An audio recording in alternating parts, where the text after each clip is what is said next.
Thanks for being here. For the don't know, my name is Jacob. I think most of y'all know that. John Kirtland, this is a building and hotel. Thank you for listening here. Richard Giles, my partner at Smart Energy. And you'll know Salima, she's the executive director for the Dallas 2030 district.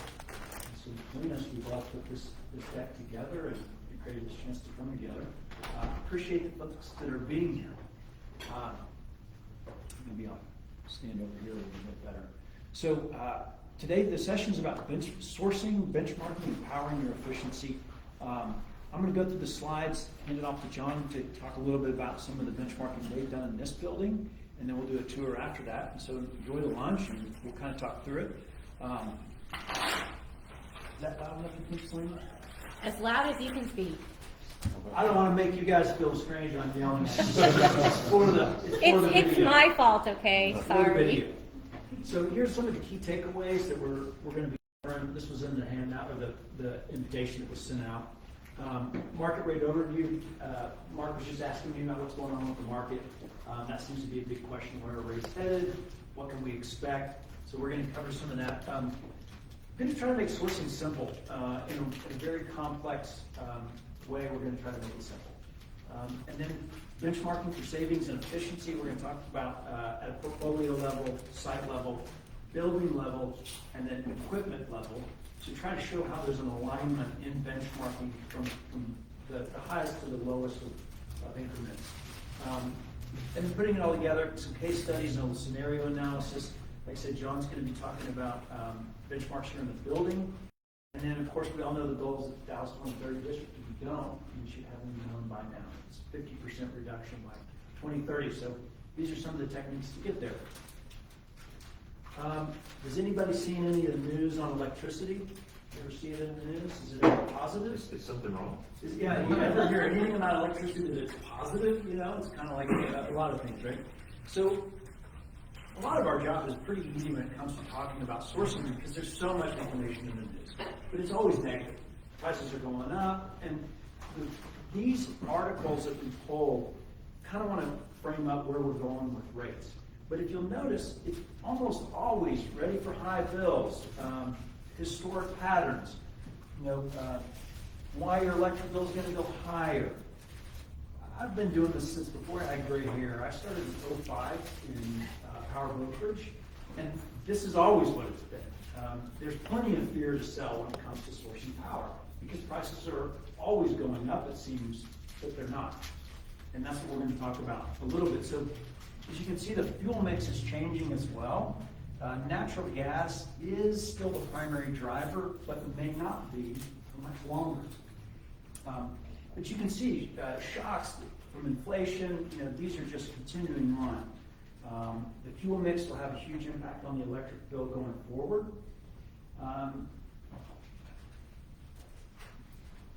You guys remember what happened with the February 2021 disaster where rates went through the roof? These are all the retailers that are receiving bond money from the PUC to pay for that, which comes from us, right? So this all gets paid for somehow, but it usually comes out of the consumer's pocketbook. But the outlook for regulatory is new grid rules increase your Texas electric bill charge. That's kind of one of the main things that you'll see in the news these days.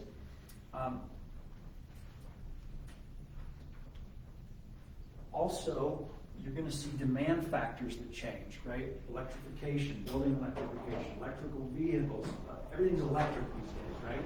And there is no substitute for electric. That's one of the unique things. It's kind of like water, air, electric. There's just not a substitute. If you want to do business or live in a home, you're going to pay for electric. I picked out two of these to focus on, just for the framing. Lawsuits pile up 2 years after devastating Texas windstorm. Thousands accusing power companies, distribution companies, and grid operators of failing to prepare properly for the February 2021 storm. Well, that seems like a lot of blame. It seems like it's their fault that the bill blew up, but it's not. Did anybody in here who pays an electric bill? John, did your bill blow up? You file a lawsuit? Not filing a lawsuit. My bill didn't move next year. Did anybody else have a bill blow up at home or otherwise? Did anybody notice? Yes. So you got caught. we did. But you got, if I remember, a legacy problem. It wasn't, Right, we You had got something caught. somebody else signed and we were stuck in the agreement, so we got stuck with over $1 million of extra utilities and we had to bill that to all tenants. $1 million. Failing to prepare properly. The thing that stood out to me about this is the blame. Is that this is a lot of consumers saying it's their fault. But in fact, there's only one person in this room that had a problem. So what did everybody in this room do to avoid that problem?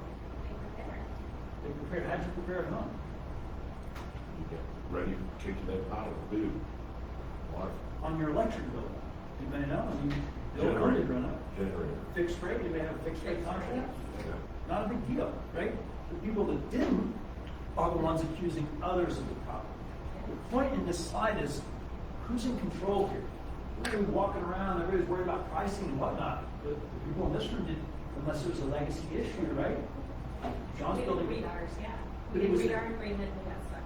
It was the contract, right? It was the contract that allowed for that to happen. And the point I want to make with this is that you can either complain and accuse others about what happened to your bill, or you can focus on what's in your control, what can we do about it, and how can we protect ourselves from the future of energy prices because of the volatility.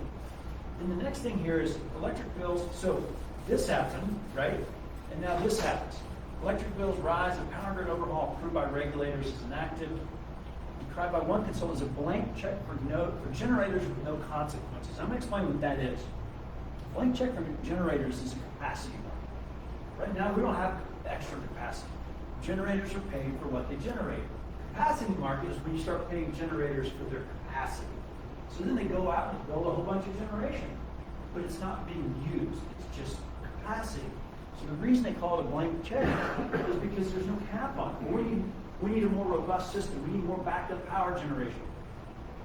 Or we need consumers to be more informed about fixed rate protection so that we don't have lawsuits and blank checks for generators. These are the things that are going to drive up costs, but much like the people in the room, there's only one contract that had an issue.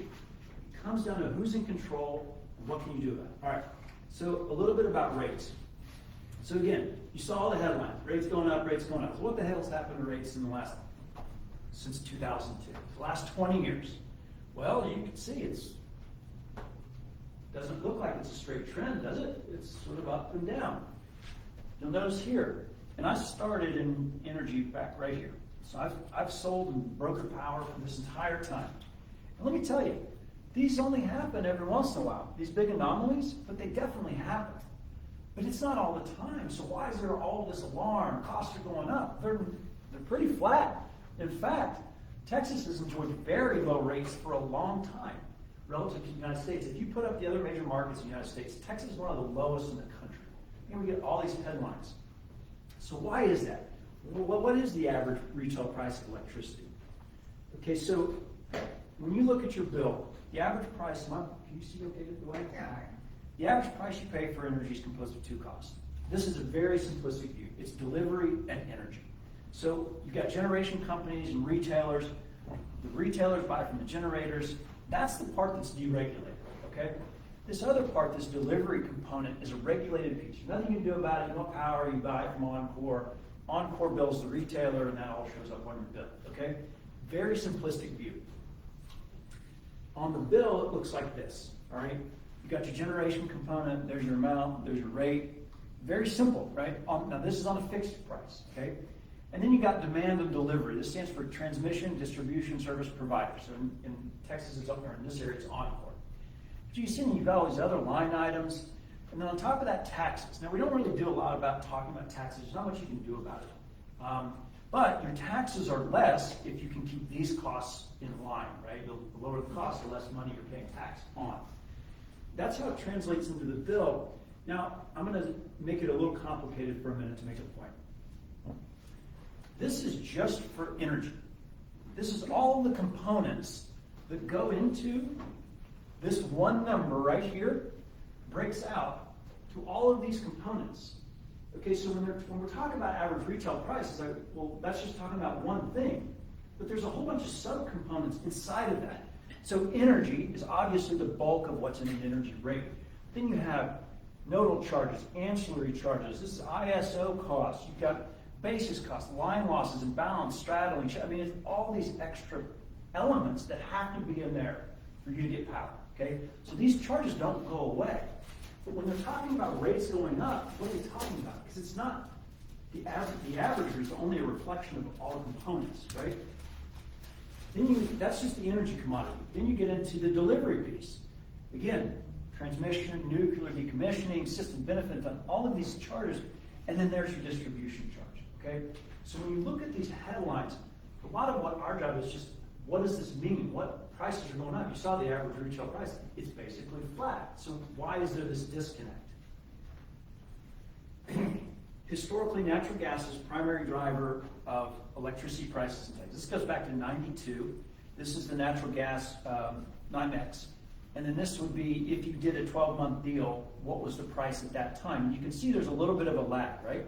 But it almost always follows natural gas. Now, as we bring on more renewable sources, you'll see a little bit of a decoupling from that, but still today, natural gas is a primary driver in Texas, okay? So if you make this conclusion of what is happening to prices, you can look at natural gas as a proxy. So let's move forward on that. Here's a headline that was from February 25th. Natural gas plummeted by 65%, lowest level since the pandemic.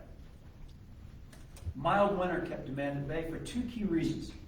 The first is supply and demand. Producers saw a market last summer when natural gas was trading at very high levels. As a result, overproduction to capitalize on that. Prices are up, producers produce. It's very simple that way. And then the second one is our export capacity was diminished due to a fire at one of the liquefied natural gas terminals, actually in Texas, okay? So, referencing all the headlines, rates up, prices are up, but natural gas is down 65%. If you went to bid December of last year versus, and we have one contract that actually highlighted this point, I didn't put it in here. We bid for them in December, and for whatever reason, here we are, and they need to rebid. Their price is down by $0.015. They didn't do anything, but the market changed. So why are all these headlines? I mean, these were current headlines. We just pulled those. Screaming, rates are going up, rates are going up. But natural gas is down. It's the components, is what's important to understand. It's the components. It's not the raw commodity. The commodity cost has gone down. So let's see how far down. This is the NYMEX right here. You can see, here's where we are. Man, I just pulled this yesterday. Natural gas is an all-time low. If you were going to lock in a rate, commodity-wise, now's the time. Go long, as far as you can push it. If you were unfortunate and got caught here, like I did at my own residence, I'm getting robbed at right now. If you were unfortunate, you got caught here and you locked in, that could be trouble. But there's ways around that. There's ways to negotiate inside of your contract with your supplier. That's kind of what we want to talk about here. Is that once you've gotten in, you've locked something in with a good supplier, there's ways to negotiate inside of your contract versus being exposed to the market. That's really where people get just crushed, is open market. I like what you saw, or a component is exposed to the market. This red line here is meant to demonstrate what a fixed rate would look like. Again, this is natural gas, this isn't electric, but it's conceptually understanding what you're trying to do here. You're not trying, there's not really winners in this business. There's only the least losers. You lost the least amount to the utility. This is about going onto a fixed rate, and if this was a conversation with a large manufacturer where electricity was a feedstock for their product, it's a different conversation. We're talking about mid-market buildings, businesses.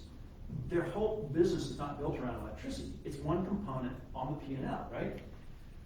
Our advice is to manage that component by putting it onto a fixed rate and be done with it. You're not going to, what happens is people get greedy.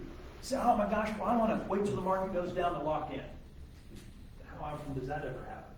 Timing the market, does that ever work, right? If that's not your main driver, then why are you worried about that? That's one of the main points that we bring up. Looking at a fixed rate, though, what it does is it takes the volatility out, okay? So from a product perspective, as you're thinking about like what's going on our electric bill, whether that's a home or a business, you want to take the volatility out. Now, even if you get stuck at a higher rate, you're still not gonna be dealing with this up and down. But this is the goal, is to take that out. Okay, so natural gas is an all-time low again, but yet rates are going up. Why is that? Okay, well, here's a couple points that they bring up in that argument. When I first started, there was only one liquefied natural gas export terminal in the United States, and it wasn't very big. Now we have many. You can see the amount of capacity that's been brought on. This is billion cubic feet per day. Here we are, 2023, okay? We are now exporting a lot of gas. Everybody knows what's going on with Russia, Ukraine, Europe. There's a shortage of gas. So the United States has a huge incentive to start exporting natural gas. That's going to expose us to global prices again. It's going to drive the price back up because we can get a higher price for gas outside of the border. We're going to start exporting it again. So that's been a unique aspect, is that one of those main plants shut down. So the forecast for wholesale prices. Well, this is now known, right? But back here, they were saying that it was going to keep going up. So what didn't they know? Well, that it goes up and it goes down. Prices don't just go one way, they go up and they go down. But as you can see, the wholesale price is expected to be low for a while. This is talking about the energy commodity. So natural gas futures, as you can see, and this one goes back to 94, again, trying to give the sense of what a fixed rate would do. It's not about crushing the market or making some outrageous return. It's about taking the volatility out. So what I like to think of is, imagine this was the price of gasoline at the pump, okay, to make this point. Imagine, for example, like, what's gasoline at? $3 a gallon, okay? If you knew that gasoline could one day go to $15 a gallon, just one day you go up to the pump, it's $15 today. Would you want to lock in ahead of that? It's kind of the idea behind energy prices. It's going to go up. But what folks miss is that you have these massive increases like you can't see in other things. Like the cost of dry cleaning or some of the services for the hotel, you might see an incremental increase, right? Your telecom might go up in the bill, right? You might spend a little bit more here and there, but what's nice about energy and pricing particularly is that it can go through the roof. I mean, we're talking 400% or 500% increases, and then it can come right back down. I remember this quite vividly because we had offices in New York at the time. And at one point, we were selling commodity contracts at 20 cents a kilowatt hour, and that was a good deal. And then 6 months later, it was 10. And what are you supposed to do in that situation? Well, looking for an opportunity when the market's not at its peak, so that you can get some kind of a product and lock it in. Now, I'm going to jump forwards and then backwards. I'm going to make it simple in one regard. From our perspective, I wrote this slide several different times. What's the simplest way to do this? Okay, from our perspective, if you're an expert in energy commodity or brokerage or contracts or suppliers, it's great. You know a lot about it. Wonderful. From our perspective, we suggest that we pick an agent, broker, or consultant. Somebody that is an expert at the provider and the markets. They know what's going on, but more importantly, they know the providers. They can tell you from experience, the market is going to do whatever it's going to do. The price at the pump is what it is. The price on your bill is what it's going to be. But the provider that you work with can make a big difference in how that impacts your actual bill, because a lot of providers will negotiate with you. If you did get stuck at some outrageously high rate, a lot of times you can renegotiate that. So if you have a good consultant, broker, or agent, they can help with those terms. But otherwise, you might just be stuck and that's what it is and don't know how to deal with it. So if you can get that part right, if you already have one, this is something we get called in, obviously, on a lot of challenging bids. Everybody's already got power. Number of times I've ever walked into a business and they're like, "Oh, we've got power. Can you help us out?" Except for when you're building your building. That doesn't happen. Everybody's got a contract or variable rate. Everybody's got either a consultant, an agent, or somebody they work with. Okay? Audit their performance. The number of times I've come in and looked at the last 4 contracts that were done and had to ask myself, why did you use that person? The contracts were not done well. Audit their performance. How did they do? What have the last contracts been? Where did the market go? Did it work out? Did you get bills passed through? Like, whoever set up the previous person with the contract that blew up on you all. Wow. There was no one, that was the problem. They did it in-house. We now have consultants, but we didn't then. And that's kind of part of we have insurance brokers, real estate brokers, these intermediaries that help. And I think a lot of times there's some, like, well, I'm not really sure what they do or how they engage. They're meant to help you figure out these terms and conditions to protect against this type of stuff. It's not rocket science.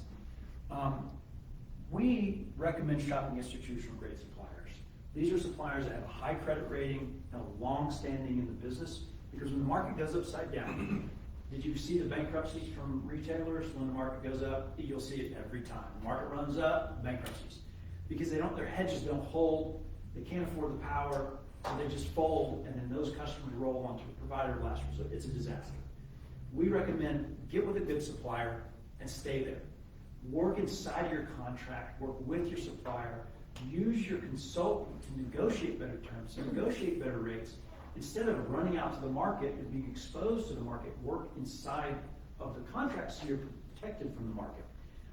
Lock in a rate and a term. We are huge proponents of fixed rates. I wish it was more exciting than that. It's just not. Trading in and out of contracts, shopping different suppliers at every turn, it's not going to get you where you go. When you have to buy power, you need it, right? It's not like you can decide, you know what, let's wait for this decision till the prices come back down. When you got to buy it, you got to buy it. And whatever the conditions are is what they are. Lock it in and deal with the consequences, but don't be exposed in a 15-cent market. That's where people get blown up, get $1 million bill. Oh my gosh, never saw that coming. Well, and then lastly is move on to benchmarking and efficiency. Sourcing is something that is almost a box on a check and be done. Get it in, get it done, and move on. So you can focus on the building, you can focus on what's happening that actually moves the dial in terms of cost to move you towards efficiency, right? This is a very simple graph that explains range of cost outcomes relative to risk. Okay, so this is a fixed rate product, and this is an indexed product. Okay, the idea is that the further away from a fixed rate you move, the higher variability in your bill, which is how you end up with $1 million bill. You're going to have a much narrower range of what your pricing could be, but at a much more predictable cost going forward. So you don't run into this day, oh my God, I got $1 million bill. That completely changes the whole game. So this is a helpful thing to kind of think about where are we at. If you don't have a fixed rate product, you should certainly consider it, unless you can afford the $1 million bill, and it's no big deal. Because the flip side is this. On an index rate, you don't pay a fixed premium. Okay, so when you get a fixed rate product, the provider pays for that product. They go out and they buy all the power, and they say, hey, we've got your power, we're going to guarantee this price for a certain time. Okay, so they've already bought it. And index says, hey, whatever the market is what we pay. So you don't have a premium on top of that, and for a long time, it looks really good, right? Oh man, an index rate right here looks really good. Until you have 1 month, like what happened in here, where it blows the whole market up. This 1 month wrecked every bit of index savings, okay? You just give it all back. So we're big proponents of that unless you know what you're doing. The only folks that we recommend having any kind of an index product is if you have an on-site energy manager, somebody that's watching the market day to day, knows what's happening. Hey, whoa, we need to lock for this day to avoid this hedge. But it really becomes this discussion like, are we playing the market or are we building our business? If electricity is not part of your business, our encouragement is always to lock it in, be done, and move on. This graph gives a good view of that. So I want to come back then to this part here. What are they talking about? Okay? If it's approved by regulators, what part of the bill is going to go up, right? So I want to inform this here. The part of the bill that they're talking about going up is this, okay? It's regulated. There's not much you can do about it. What you can do is efficiency. Demand is based off of how much kW, how much usage you need. Encore has to bill you for that, okay? Those rates are regulated, but when they're talking about generators with no consequences, what they're talking about is resilience, okay? They need more generation. That's going to get passed through in ways like it'll come through inside of your energy rate. It'll be a new line on this. So here you've got, let's see, answering service and ISO costs, okay? you need to know what's inside your rate, because if you have an energy rate, you want all that fixed. Now, your contract will tell you if some of those things can be passed through or not. It will let you know what is the risk. But the main thing you're going to want to watch for in your bill now is TDSP and delivery costs. On-core costs are what are going up because of the resiliency that they're looking for. Commodity is a different thing. It's based on natural gas. It's based on actual resources, right? When they're talking about the bill going up, they're talking about delivery. They're talking about resiliency. They're talking about more trucks, more service lines, more ability to provide power even during the worst of storms, right? But the problem that we're running into is that we're now relying on utilities and the government to protect us from our own misgivings around setting up contracts and protecting business. You actually can fix delivery, but it's tricky and I wouldn't recommend it because it's regulated. Anything that happens on this part of your bill is going to be passed through at some predictable amount. The thing that you can do about efficiency, though, about delivery is efficiency. If you can go down to our benchmarking stuff now.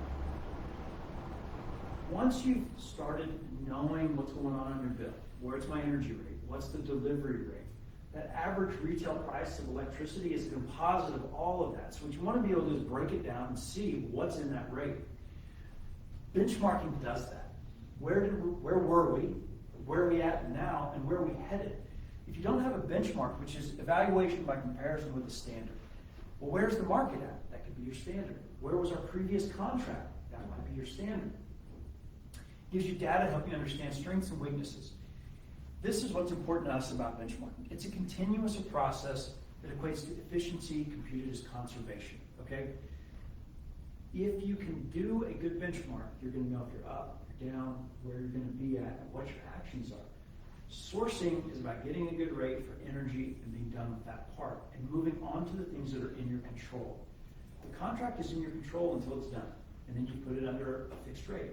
Then you can focus on demand, delivery, efficiency. These are things that you have a lot of control over, right?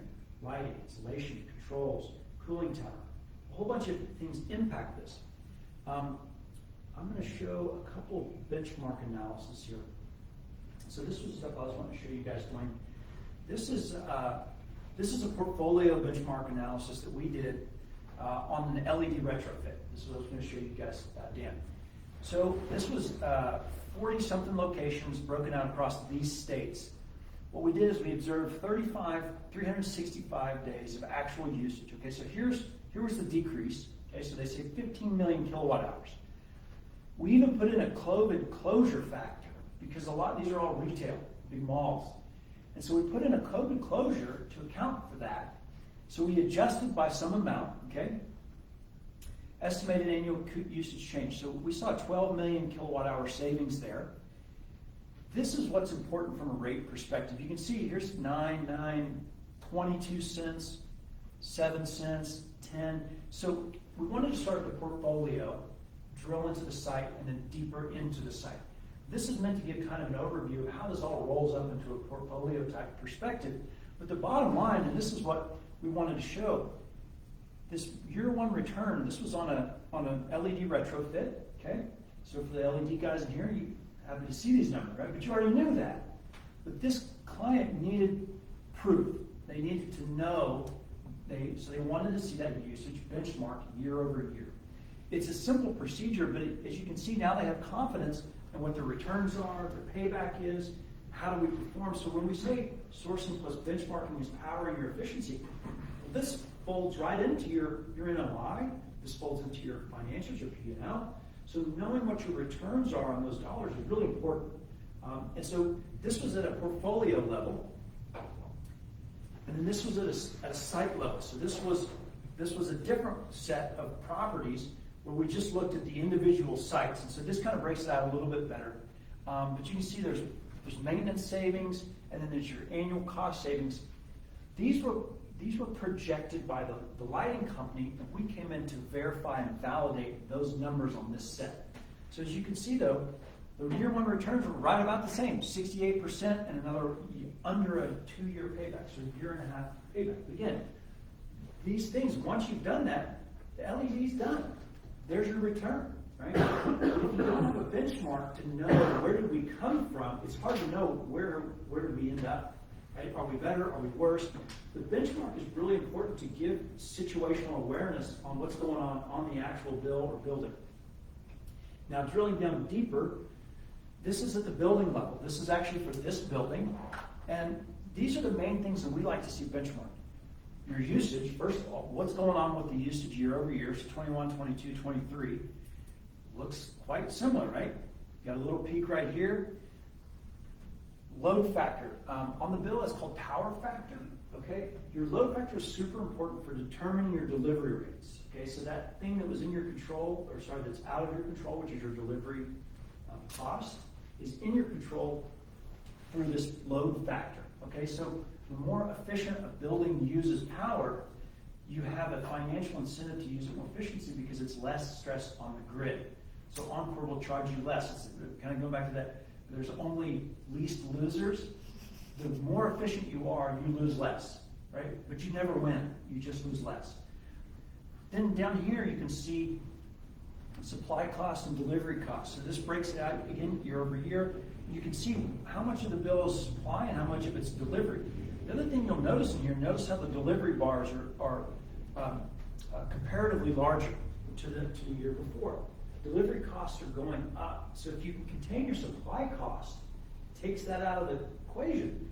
Not much to do there now. Let's focus on what's in our control. Delivery costs. So this is at the building level. These are the things that we like to look at. It's simple. You can look at 1,000 data points. There's so much data out there, you could just drive yourself nuts. There's really only a few things that drive real decision making inside of a building. And so we start at the portfolio, go into the individual site level and then the building level. And then what I'd like to do is hand it over to John to talk a little bit more about how they use benchmarking inside of this building here. Would you like me to run the... Just show me how to, Just hit the... that's it? Is it more up and down? Yeah. Okay. I have So the right- clicker. Do you want the clicker? Oh, this is good. Okay. Good. Good segue. We're gonna go right, I guess, stay right here on the building level. But, Richard, Jake, thanks, for having me. I'm happy to speak here, today. My name's John Curl. I'm the owner of, these two buildings, the apartments and the hotel. Jake and Richard have helped me, basically from, almost the beginning, I guess, helped me negotiate contracts, been a big help, helping me figure out efficiencies, with water, with electricity, with basically, air quality, on and on. So, you guys have been an amazing help, so thank you very much. Thanks for having me. So I'm just gonna kind of segue, this is a good segue. Let's see here. So this, so we're kind of at the building level.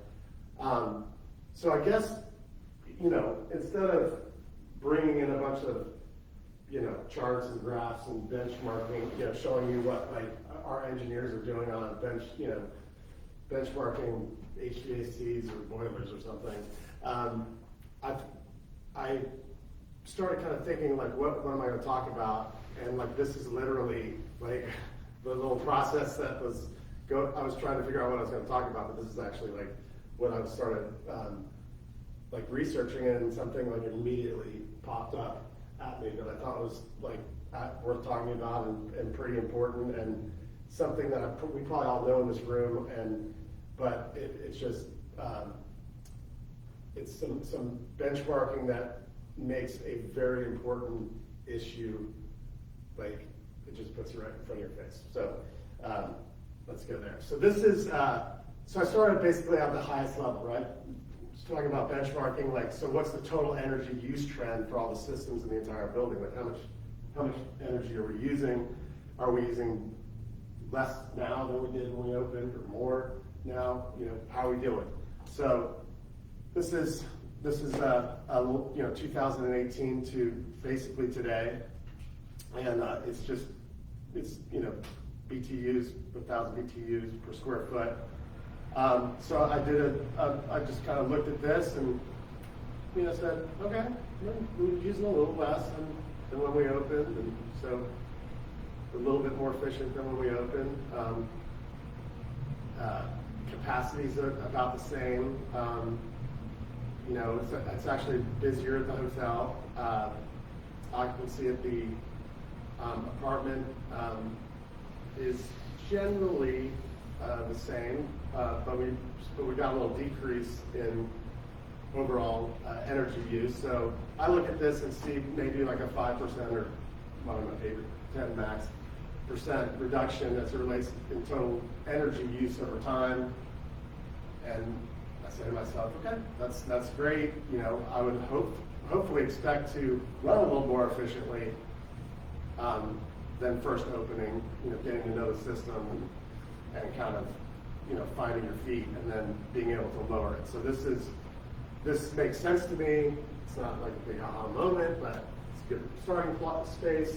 So I just kind of kept digging down. So here's another look, high level look, kind of drilling down, starting to drill down a little bit more. And, you know, how have my energy costs changed? How has, you know, total energy use, you know, how are others like Energy Store, how they say I'm doing. And in general, you know, on the bottom there I said, you know, I kind of made the comment like, looks pretty good, no red flags, but, you know, we're in the top 20% of our class for Energy Star. You know, since opening, we've had a reduction in total energy use. We're saving money versus opening. And I love the last one, you know, that we've had a reduction in greenhouse gas intensity, you know, output. Basically, we're outputting less. So again, I look at this and happy with it. You know, it's going the right way. Want to keep going that way, but you know, so kept kind of drilling down. And then I got this one. And just then broke it down by month and looked at this, and immediately when I looked at it, and it's interesting, like as a building owner, I guess, you know, you get, what's the right analogy, like I'm dealing with the trees that, you know, going tree to tree instead of like backing out and, you know, taking a look at what's going on with the forest, right? And so when I looked at this, you know, it just kind of, I said, that is very consistent. Like, what, like, wow, I mean, that's a trend, that's a pattern, it's no doubt, you know, repetitive, cyclical, but how can that be? I mean, we had COVID. I can name many things that happened that I would have assumed to see an anomaly. For example, you know, it's not like everyone, it was the same amount of energy use, for example, during COVID, right? We were as full as we ever were. People were staying home. They were working from home, using their computers, watching TV, showering more. They were actually cooking at home instead of eating elsewhere. So appliance use, you know, basically use increased, but there's no movement in this trend. So obviously there's, you know, total energy use and temperature has got to be, I mean, really the main, not only thing, but like definitely the main thing that is moving the energy bill on these buildings. You know, we've got LED lights, you know, high efficiency appliances, all that, you know, low flow, you know, for you know, taking, you know, even a long hot shower is, you know, low flow shower heads and stuff like that. So it just tells me that's not moving the needle at all on the energy bill. But a small move in temperature affects it in a big way. So basically, this is, you know, what I just said. It's just COVID didn't seem to have much of an effect, but a small move in temperature has a meaningful effect. So that got me to, okay, what is, then if it's the mechanical system is the driver of cost and energy consumption, what's driving that? The mechanical system, the cooling towers, and all the related pieces. So, you know, and I say this, I'm going to say it a little earlier, but I say it later, it's like the 117 employees that work at the hotel, whether they leave the lights on regularly, like, who cares? You know, like, it's, you know, it's totally the wrong thing to focus on, you know, or you know, the kitchen guys, you know, mistakenly, you know, leaving the, you know, the lamps that they keep the food hot while, you know, waiters waiting to come to get the food. It bugs the crap out of me when I'm going late night in the kitchen. I walk by there, I can feel the heat. I'm like, how do they not know if that's still on? But, you know, perspective is like totally not the right thing. But like that is not affecting the energy bill, that's for sure. It's the cooling tower. The mechanical system is what this is telling me is definitely. That's pretty funny. What was that? Can anyone tell me what this is? So, you know, I'll kind of quickly go through this. So this is that's pretty funny that you have that. What is that? So this is what my cooling tower looks like. And, you know, the very quick overview is you know, this is how basically mine is set up. I've got plate frame heat exchangers. So I've got about 400 units in the hotel and the apartments. We've got 2 cooling towers aside on the roof next door, and then the hotel kind of pumps its water from over there. And simply how it works is, you know, chilled water is coming through here. These units, like the one that's on right now, is getting colder water, you know, into the system through the coils, the fans, taking air that's warmer, moving it over that. Compressor's doing its magic too. And there's a heat exchange as that warmer air becomes colder air. But now that colder water is warm water, it's coming up here, and the kind of the reverse happens. Here, cold water comes out of this, gets pumped here, and this warmer hits the colder. The water's not actually mixing; it's in these plates that they just touch, exchange the heat. Cold becomes the hot, hot becomes the cold, on and on it goes. So you guys know that's probably how that works, but just wanted to cover that real quick. So I've got 400 of those, and the cooling towers are the only way. It's removing 100% of the heat load from that mechanical system. So it's the only way that the heat's getting removed. So, you know, having, you know, my staff understand. You know, understand this, it makes it really underscores the importance of them actually understanding how it works and the concept of what we're trying to achieve, and that, you know, this is the greatest consumer by far of power, and really how important this system is. It's like crazy. Again, you know, having 117 employees over here, it's like, as far as like power consumption and energy bill, there's like 4 that really need to be, that, you know, are creating such an impact, you know, engineers on the system and the bill and consumption. So how do you measure, you know, it got me to, you know, how do you measure, what's the benchmark of, you know, whether you're efficient or not? And most people kind of look at the range, but the approach to me is a better metric to use. It's an easier one, and for me, it's just like I just try to stay between 7 and 10 degrees of the approach. The wet bulb temperature, not everyone probably knows what that is, but it's like, to me, it's like, I guess it's just the opposite of dew point. So dew point would be where water would, you know, kind of appear on a blade of grass in the morning, I guess.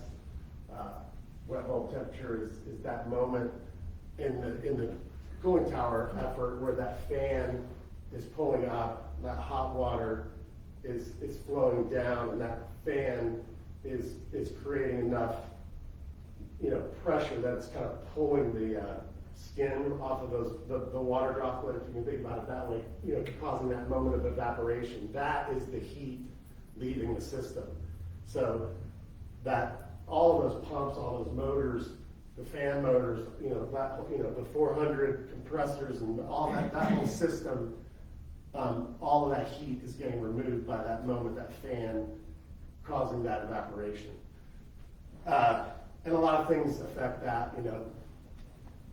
If there's barometric pressure, that's literally like pressure, you know, keeping the water down as that fan, fighting the fan, pulling it out. If it's humid out, it's like wet air around the fan trying to pull moisture out of water. Gonna make it harder. You know, a nice dry day in the summer, it works gangbusters when you need it. So today I did it right before I walked in here. I'm just gonna do this real quick. So today, like right now, or this morning, our hot in was 90, cold out was 73, and wet bulb was 68.9. So the approach was 90 and 73. The approach was 73 cold water, 68.9 wet bulb, 4.1. Range was high minus cold, 90 minus 73 or 17. So the efficiency this morning was 80.5%. Yeah, pretty good. So this is kind of the last slide, and what, you know, what this whole process has, you know, kind of, I knew the importance of this system. I honestly, I didn't realize how little the other components really don't matter, but don't affect the bill, the energy consumption. It's really just those motors and, you know, the pumps and the cooling tower and, you know, programming that correctly. So, you know, if you're a building owner in here, what I'm going to do, you know, it has reinvigorated me to communicate a little better and work even more with the engineers, because it's just crazy how much this is affecting the bill and the energy consumption. So start big, picture and drill down, you know, is a good idea, is what I did. And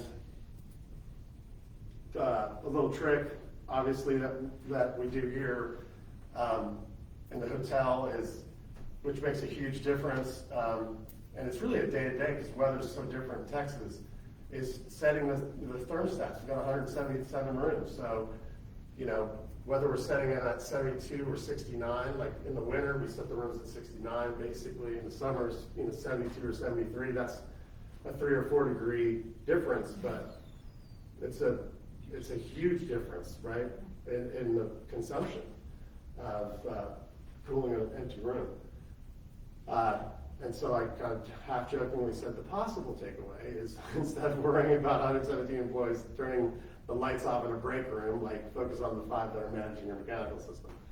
And then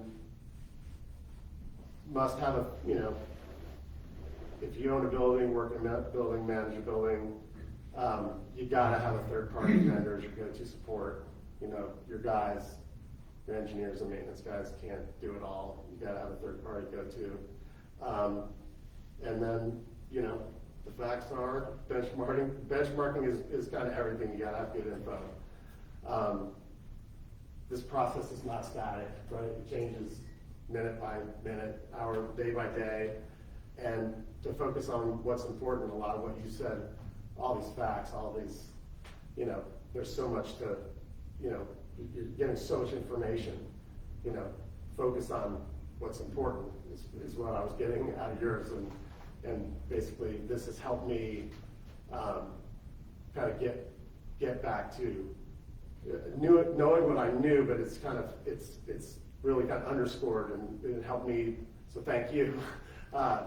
You know, kind of focus on what's important as far as this energy consumption and use and benchmarking on my project. So thanks, guys. Appreciate it. Thanks. So, One of the things that I really like about this, John, thank you so much, you got it, is the magnitude of 400, right? It's just 1 degree, but it's over 400. It's not just one, it's 400 times 1 times every degree. It really adds up. Only a couple more slides here and then we'll wrap up. I want to talk a little bit about how this powers your efficiency now. Okay, so sourcing is a reflection, buying power is a reflection of the electricity market, right? Once you fixed a rate, you're kind of out of the market. Meaning you're not really exposed to the volatility. Once that's done, well, then it's about focusing on what's going on in the building, right? Well, we want to do these things. How do you get this equipment in there? Once you start having good benchmarks in place, now you can start driving decisions about where should we put our money. There's a lot of financing programs. There's PACE.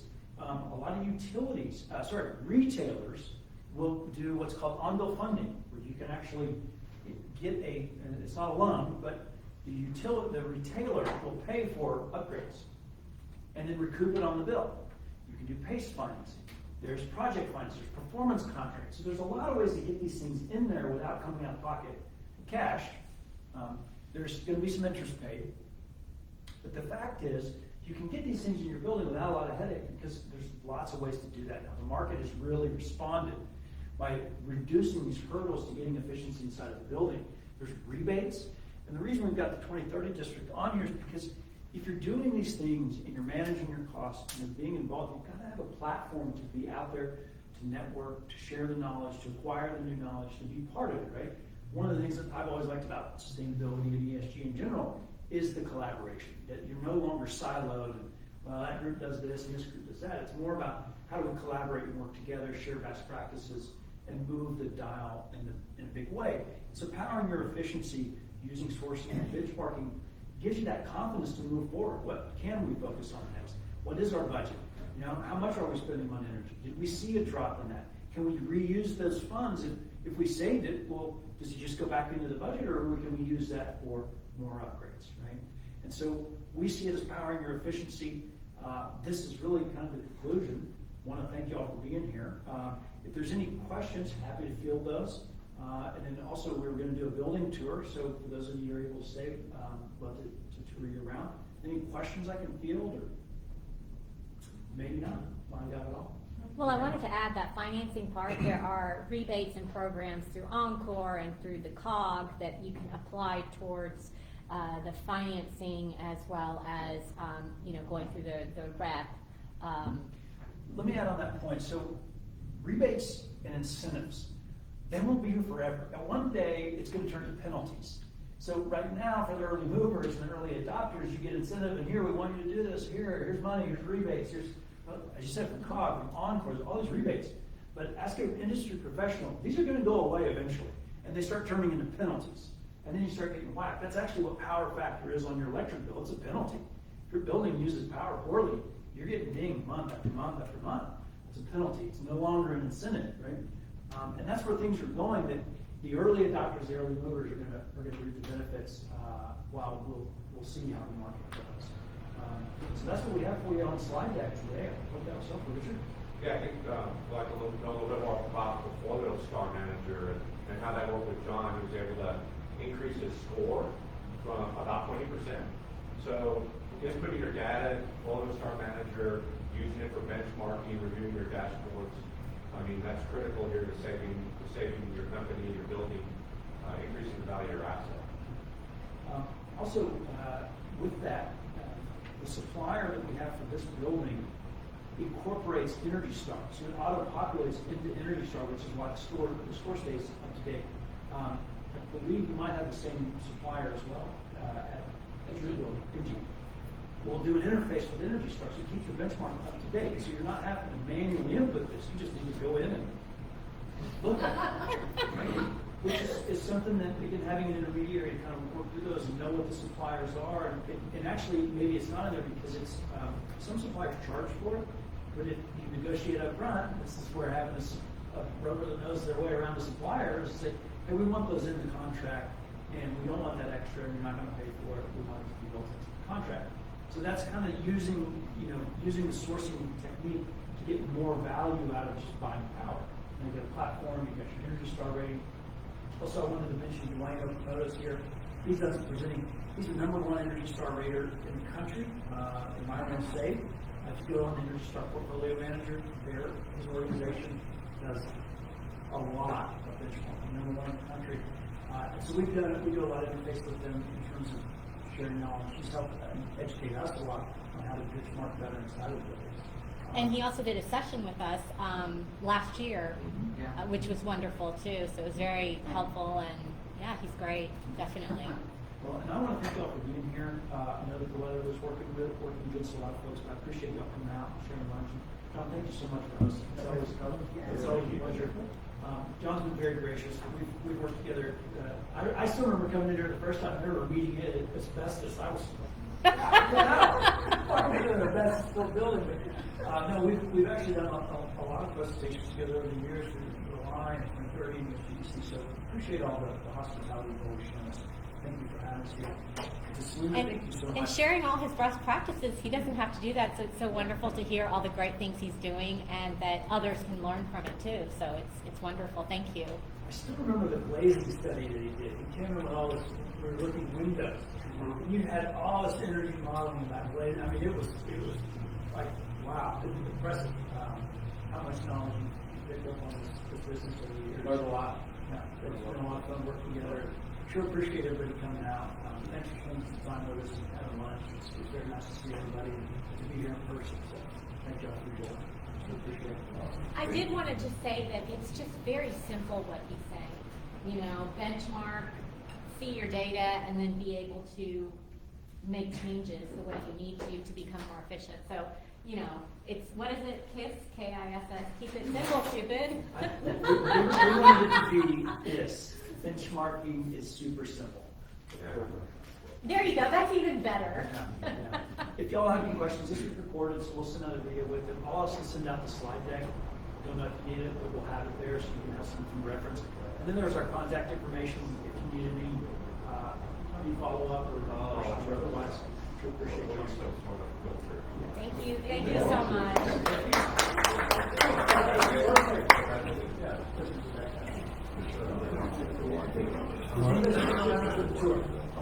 Hey, Selena. Yeah. We do this downstairs at The valet, do we do it you do that downstairs? downstairs at the. Oh. Just